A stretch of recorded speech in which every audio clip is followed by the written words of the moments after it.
ब्रह्मांड का वह क्षण जब समय अनादि था, देवलोक शांत था, काशी की भूमि पर एक अलौकिक तेज फैला हुआ था। पार्वती जी और भगवान शिव हिमालय से काशी की ओर चल रहे थे। यात्रा लंबी थी, लेकिन उस दिन धरती कुछ अलग ही ऊर्जा से भरी हुई लग रही थी। पार्वती जी के कानों में चमक रहा था एक दिव्य कर्णफूल, जिसे स्वयं विष्णु ने उन्हें शादी के समय भेंट किया था। भगवान शिव ने मुस्कुराते हुए कहा, उमा, आज इस भूमि पर तुम्हारा एक रत्न अमर होगा। पार्वती ने आश्चर्य से पूछा, कैसे? शिव बस मौन रहे। काशी पहुंचते ही पार्वती ने गंगा किनारे स्नान किया। स्नान के बाद उन्होंने अपना दिव्य कर्णफूल उतारा, उसे साफ करने के लिए झुककर पानी में देखा। उसी समय एक अदृश्य शक्ति, एक असुर की काली ऊर्जा कर्णफूल पर झपटी, क्योंकि वह रत्न देवताओं की शक्ति का स्रोत था। पार्वती ने गंगा पानी में झुककर देखा और चौंकी। कर्णफूल उनके हाथ से फिसलकर नीचे गिरा। जैसे ही धरती से टकराया, नीले प्रकाश का विस्फोट हुआ।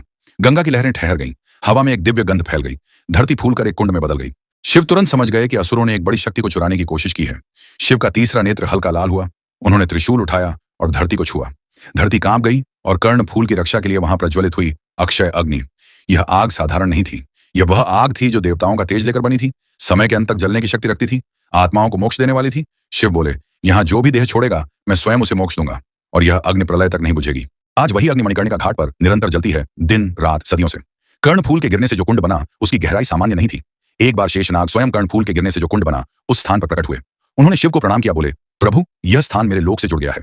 कुंड के तले एक मार्ग खुला है, जहां से नागलोक की ऊर्जा इस पृथ्वी को स्पर्श करेगी। शिव ने कहा, यही संतुलन रहेगा, ऊपर देव, नीचे नाग और बीच में मनुष्य का मोक्ष। मणिकर्णिका कुंड के तले एक गुप्त सुरंग है। कभी कभी पानी नीला चमकता है, रात में हल्की हिस्सम जैसी ध्वनि सुनाई देती है। समय बीता, मनुष्य बढ़े और अंततः कर्णफूल के स्थान के पास एक विशाल घाट बनाया गया। मणिकर्णिका घाट सिर्फ घाट नहीं, मोक्ष का अंतिम चरण है। मणिकर्णिका घाट यही जन्म हुआ, संसार की सबसे प्राचीन निरंतर जलती अग्नि का केंद्र। यहाँ मृत्यु कोई अंत नहीं, बल्कि शिव की बाहों में प्रवेश है। जिसे दुनिया डर कहती है, काशी उसे उत्सव कहती है। इसलिए मणिकर्णिका घाट पर मृत्यु को रोया नहीं जाता, देहरूपी बंधन से मुक्ति मानी जाती है। कुंड के बगल में एक छोटा सा पर शक्तिशाली गुप्त मणिकर्णेश्वर मंदिर बनाया गया। अंदर है शिवलिंग, पार्वती का कर्णफूल चिन्ह, नागशिला, सदियों पुरानी काले कुंड से जुड़ी ऊर्जा रेखा। मंदिर में प्रवेश करते ही एक गहरी ठंडक और कंपन महसूस होता है, मानो समय रुक गया हो। यह मंदिर छोटा जरूर है, पर इसकी शक्ति काशी के सबसे बड़े मंदिरों से अधिक कही जाती है।